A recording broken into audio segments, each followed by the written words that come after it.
మహిళలపై జరుగుతున్న దాడులకు, పరువు హత్యలకు, అత్యాచారాలకు వ్యతిరేకంగా పోరాడుదామని పిలుపునిచ్చారు పీఓడబ్ల్యూ రాష్ట్ర సహాయ కార్యదర్శి విజయ.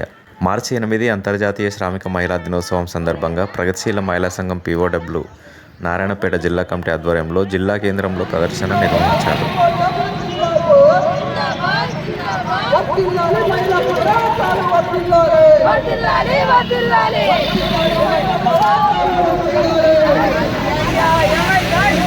అంబేద్కర్ చౌరస్తా నుండి కొత్త బస్టాండ్, పాత బస్టాండ్ల మీదుగా మున్సిపల్ పార్క్ వరకు మహిళా ర్యాలీ నిర్వహించారు.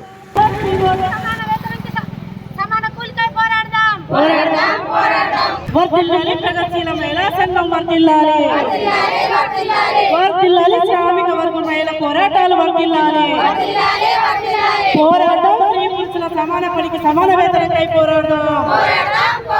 పోరాడదాం పురుషాధిక భావజాలాలకు వ్యతిరేకంగా పోరాడదాం. పోరాడదాం పరువు హత్యలకు వ్యతిరేకంగా పోరాడదాం.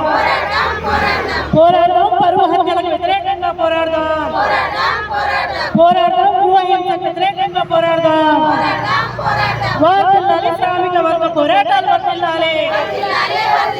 వర్ధిల్లాలి శ్రామిక వర్గ పోరాటాలు వర్ధిల్లాలి. పోరాడదాం స్త్రీ పురుషుల సమానతకై పోరాడదాం. పోరాడదాం వరకట్నాలకు వ్యతిరేకంగా పోరాడదాం. కార్యక్రమంలో పీఓడబ్ల్యూ జిల్లా సహాయ కార్యదర్శి భాగ్యలక్ష్మి, జిల్లా నాయకులు సరళ, లక్ష్మి, సునీత, లక్ష్మి, అరుణ, అనిత, రాధిక, చంద్రకళ మరియు వివిధ గ్రామాల నుండి మహిళలు హాజరయ్యారు.